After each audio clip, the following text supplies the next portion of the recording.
L'Hôtel des Bourries à Gordes, lors d'une conférence autour du dictionnaire amoureux de Mozart présenté par Eve Ruggieri, j'ai le plaisir de rencontrer Jean-Pascal Hess, collaborateur de Pierre Cardin, pour nous présenter le livre qui vient de sortir sur Pierre Cardin. Bonjour Jean-Pascal. Bonjour. Et merci d'être là. Merci à vous. On se rencontre, Jean-Pascal, parce que vous venez de sortir le livre sur Pierre Cardin, qui, j'ai envie de dire, est plus qu'un livre et un coffret. Oui, qui est une anthologie, puisque Pierre Cardin célèbre cette année ses 70 ans de métier, ce qui est quand même unique dans l'histoire de la mode. Et je voulais lui rendre hommage à travers ce livre. C'était une volonté aussi de mon éditeur. J'ai fait plusieurs livres avec eux, j'en ai fait 5. Et Martine Assouline m'avait demandé de réfléchir à un livre autour uniquement de la création de Pierre Cardin. Donc on a insisté à la fois sur Pierre Cardin, le créateur de mode, mais aussi, ce qu'on connaît moins de lui, c'est aussi un designer qui a fait notamment ses meubles, ses sculptures utilitaires que l'on s'arrache aujourd'hui, puisque dans les années 70, il a fait en série limitée 6 exemplaires de chaque meuble. Il a fait ces sculptures utilitaires, ces meubles qui sont aussi beaux devant que de dos, à double face. Et voilà, donc c'était une façon pour moi aussi de lui rendre hommage, puisque je dirige sa communication depuis 25 ans, je suis un de ses plus proches collaborateurs. Et voilà, j'avais envie à la fois de lui faire plaisir et de me faire plaisir. Vous en parlez avec beaucoup d'humilité, en même temps avec beaucoup d'émotion. Oui, d'émotion, oui, parce que Pierre Cardin est quand même quelqu'un qui a compté pour moi. Ça fait presque 25 ans que je suis à ses côtés. Il m'a beaucoup appris. C'est un homme assez exigeant avec lui-même et aussi avec les autres. Et je lui dois beaucoup aussi. Ce n'est pas quelqu'un de facile. Hein, mais voilà, en tout cas, c'est pour moi un exemple. Et j'ai de très bons souvenirs de Pierre Cardin. En tant qu'homme, mais aussi en tant que patron. En tant que créateur, enfin, c'est quelqu'un d'unique. Vous l'avez rencontré comment? Mais tout à fait par hasard. Moi, je me destinais vraiment à autre chose. Je devais être commissaire-priseur. Enfin bon, je cherchais un peu dans cette voie-là. Et puis j'ai loupé mon concours d'entrée au stage. Et par une amie commune, moi je fais de la politique aussi, donc j'avais fait la campagne de cet homme politique dont l'épouse était la directrice des relations publiques de Pierre Cardin, et qui un jour m'a présenté Pierre Cardin. Voilà, c'était une... Qu'est-ce que vous retenez de cette rencontre? Avec Pierre Cardin, le premier jour, ça a été catastrophique, dans la mesure où, quand je l'ai vu, j'étais pas intimidé. Non, j'étais pas intimidé. Je le connaissais comme tout le monde, mais catastrophique pour moi dans la mesure où moi je suis venu avec mon CV. Le seul lien qui me reliait à lui, c'était que j'avais été mannequin quand j'étais étudiant, et en plus c'était pas quelque chose que j'aimais. Enfin, je garde mauvais souvenir de cette période-là, et je ne connaissais pas du tout l'univers de Pierre Cardin, et alors encore moins l'univers de la presse. Et au fur et à mesure de notre échange, je me suis dit, mais j'ai tout faux. Mais la seule chose que j'avais pour moi, c'est d'être honnête, puisque je lui disais la vérité. Il me posait des questions. Il me demandait si je connaissais le milieu de la presse, si je connaissais les journalistes, si je lisais beaucoup. Alors évidemment, je lisais beaucoup, mais je lisais pas du tout la presse spécialisée de la mode. Et alors la dernière question, je me souviens, il était quand même un peu surpris de ma réaction. Alors il me disait, mais rassurez-moi, est-ce que vous connaissez au moins Jeannie Samé? À l'époque, Jeannie Samé, c'était la grande prêtresse de la mode au Figaro, et je ne la connaissais pas. Je n'allais pas lui dire que je la connaissais, puisque je ne la connaissais pas. Alors je lui ai dit, et là au fond de moi, je me suis dit, mais c'est foutu. Enfin, et comme il est tellement surprenant, à la fin de l'entretien, il m'a dit, écoutez, vous connaissez rien en effet, mais je vais tout vous apprendre. Et c'est ce qui m'a plu chez vous, c'est que voilà, vous avez été honnête. Et c'est ça qui est aussi agréable chez cet homme, c'est que il peut nous surprendre. Voilà, ce jour-là, il m'a surpris parce que je vous ai dit, au fur et à mesure que j'avançais dans cet échange avec lui, je me disais, mais j'ai tout faux. Et puis voilà, finalement, je pense que ça a dû aussi le séduire, et voilà. Mais ça n'a pas été facile. Ça n'a pas été facile au début parce qu'il fallait que je trouve mes marques et qu'il fallait aussi apprivoiser. Qu'on s'apprivoise, enfin voilà. Mais c'est quelqu'un, en tous les cas, qui restera un exemple pour moi, parce que c'est un homme qui un homme d'exception, un homme, un cas unique, comme je vous l'ai dit tout à l'heure. Voilà. C'est quelqu'un qui est aussi, dans sa curiosité, aussi expansif. Il est, Oui, mais c'est quelqu'un aussi de très pudique, qui se livre pas beaucoup, qui est assez secret. Alors c'est un homme que tout le monde connaît, enfin, tout le monde connaît l'homme, le créateur, mais pas l'homme. intimement, non, c'est quelqu'un de très difficile à cerner. Je me souviens un jour, moi qui aime bien cerner les gens, une de ses nièces m'avait dit il faut renoncer à savoir qui est Pierre Cardin, parce que nous-mêmes, qui sommes proches de lui depuis des années, on ne sait toujours pas qui il est. C'est vrai que Pierre Cardin, c'est un mystère encore pour moi. Même si pour maintenant je commence un peu à le connaître, mais voilà. En tout cas, ça a été un grand créateur. C'est toujours un grand créateur, parce qu'il continue encore aujourd'hui, après ses 96 ans, de créer, de monter dans ses ateliers et d'avoir toujours des projets. Et c'est ces projets, je crois, qui le portent aussi. Et alors, c'est vrai qu'il a été quand même, il faut le dire aussi, servi par une santé insolente. C'est un homme qui a une énergie, voilà. Et puis, c'est un homme aussi qui a toujours cru en lui, il n'a jamais douté de lui. Donc ça aussi, c'est important. Ça porte. Il ne s'est jamais remis en question, Pierre Cardin. Sûr de son talent et qui avait une ambition. Il dit aussi qu'il faut être différent des autres pour réussir. se Oui, réussir. mais il a toujours été différent. Son parcours, déjà, son histoire, hein, de réfugié. Il arrive en France à l'âge de 2 ans, avec une partie de sa famille. Il arrive avec ses parents qui sont des gens relativement âgés. Ses frères et sœurs sont restés en Italie. Il a souffert pendant la guerre, même avant la guerre, quand il est arrivé en France. Une forme Sa famille avait de gros moyens, ils ont tout perdu. Une forme de racisme même. Il me disait toujours qu'on le traitait de sale macaroni. Enfin, c'était voilà, des choses. Je pense qu'il a dû souffrir, mais il nous dit des choses comme ça, mais il se livre pas trop sur cette période.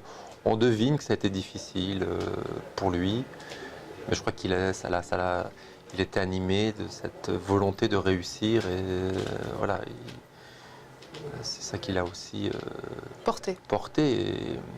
Et vous avez senti, vous, avec cette relation-là, justement, cette énergie qui vous a transmis peut-être aussi par rapport à ce que vous ne connaissiez pas? Non, moi ce qui m'a peut-être transmis, c'est cette forme d'indépendance que j'avais aussi un petit peu, c'est quelqu'un d'assez indépendant.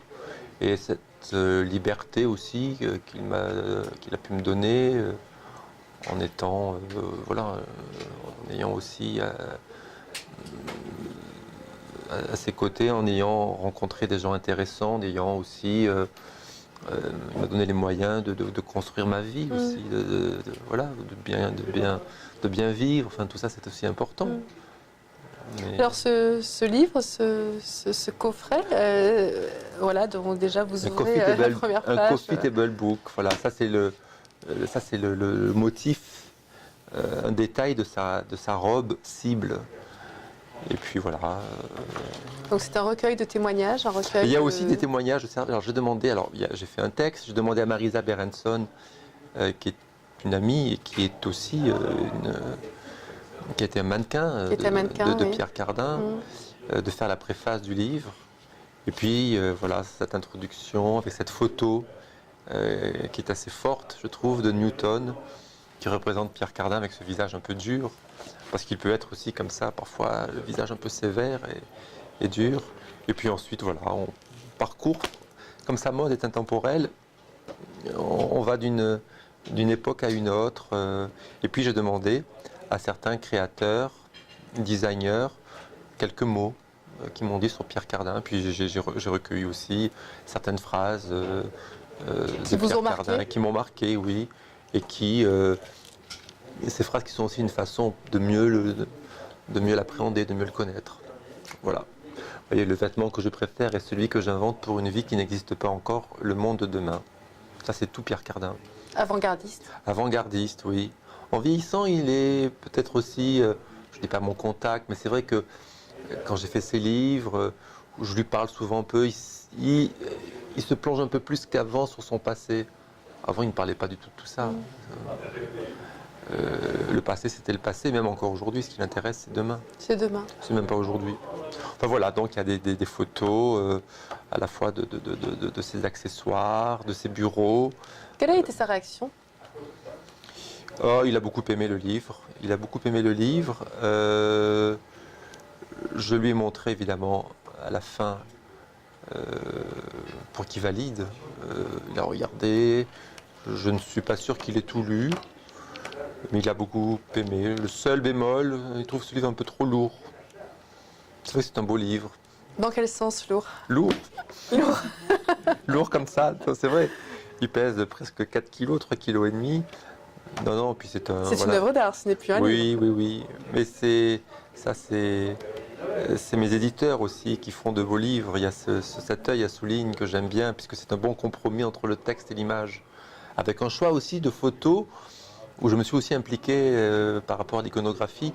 Et on voulait, avec Martine Assouline, choisir des photos qu'on n'avait pas l'habitude de voir. Donc on a acheté en agence certaines photos. Quel a été le déclic pour faire ce livre, Jean-Pascal S? C'est cet anniversaire, Voilà, des 70 ans de création, parce que j'aime bien faire des livres aussi en fonction d'une actualité. Ouais. Voilà.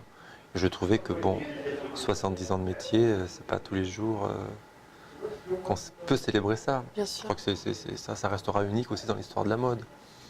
Voilà, donc j'ai eu beaucoup de plaisir à faire ce livre. Ça a été assez long, mais c'est compliqué aujourd'hui de faire des beaux livres.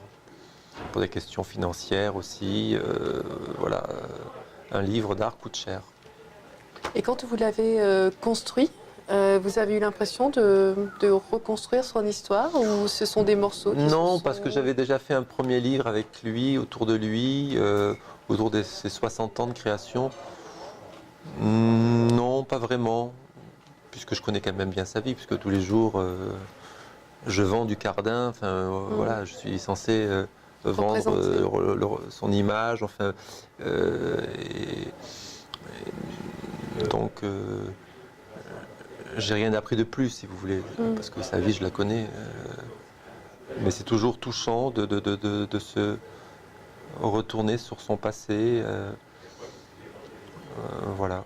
De laisser une trace sur De ce grand laisser créateur. de laisser une trace, oui, voilà. C'est un livre qui restera.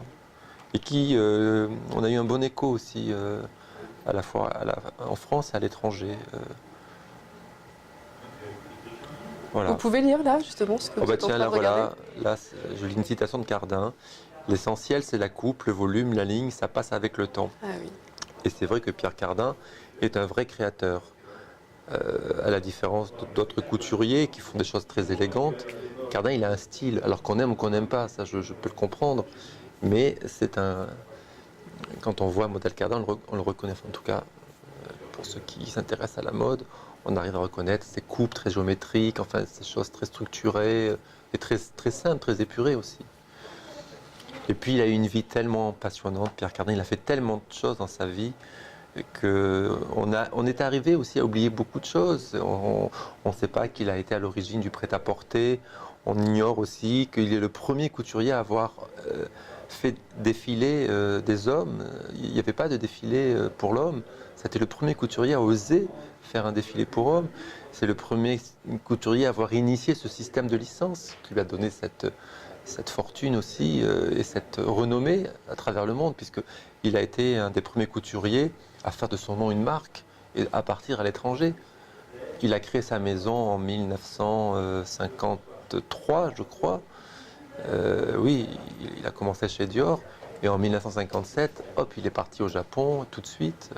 Là, c'était aussi un homme qui sentait les choses.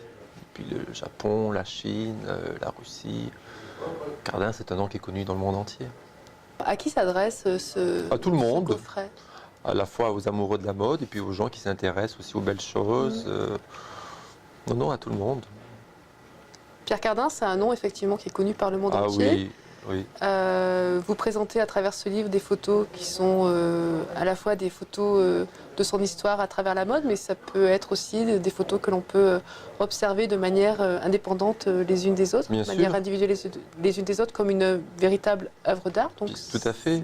Et puis, je vous dis, avec comme sa mode est intemporelle, on passe comme ça, il n'y a pas de chronologie par rapport aux dates, et on passe comme ça d'une époque à une autre, on passe des années 70 aux années 80, Et non, je suis content d'avoir fait ce livre. Vous avez l'impression qu'il y a quelque chose qui s'est posé? Non, pas posé, mais c'était pour moi aussi un but. Je voulais faire ce livre, voilà, et je l'ai fait. Ce qui est très étonnant, c'est qu'il a une vie si riche, Pierre Cardin. Je ne suis pas le biographe de Pierre Cardin, mais il a toujours refusé qu'un écrivain ou Un réalisateur aussi, peut-être? un réalisateur de film, oui, puisse raconter sa vie, mais sa vie privée, sa vie. Il a une vie aussi privée hors du commun. Il a vécu avec Jeanne Moreau. Enfin voilà, c'est un homme aussi qui a eu une vie étonnante, mais il a toujours refusé. C'est ça qui est très étonnant. Comme s'il voulait rien laisser quelque part derrière lui, après lui. Ce sera fini. Donc voilà, moi, c'est mon petit témoignage à travers ces photos. Mais le premier livre que j'ai fait, je me souviens avec lui, c'est pour vous dire un petit peu son état d'esprit. J'avais eu du mal à le faire. On avait insisté avec Martine Assouline, puis je sais pas, il m'a dit oui, parce que j'ai insisté. Et puis un jour, il est venu me voir dans mon bureau, alors il m'avait dit, mais alors vous en êtes tout de ce livre? Alors, j'étais en train, quand il est passé dans mon bureau, j'étais en train de regarder des photos, je lui montrais tout ça. Et là, il me dit, ah, c'est bien, c'est bien. Il me dit, mais ne faites pas de texte. Je dis, mais comment Il me dit, oui, vous faites un livre, mais vous ne faites pas de texte. Je ne fais pas de texte. Je dis, je ne peux pas faire un livre sans texte. Alors finalement, j'ai fait un texte, mais un petit texte. Alors là, j'ai fait un texte un peu plus long. Lui, il n'aime pas tellement. Avec des légendes. Ah non, mais j'ai fait aussi un texte. J'ai fait quand même, il y a un texte assez long. Il y a des légendes, et puis il y a assez... parce qu'il a peur qu'on rentre un peu dans son intimité. Dans son intimité. Voilà, ça il ne veut pas, et je respecte aussi. Alors je lui ai souvent dit, mais après vous, sûrement on écrira tout et n'importe quoi. Lui qui aime bien contrôler les choses, il m'a répondu, mais après moi je ne serai plus là, donc je ne serai pas là pour regarder. Ça c'est Pierre Cardin. Voilà. Merci beaucoup Jean-Pascal. Merci à vous. Merci.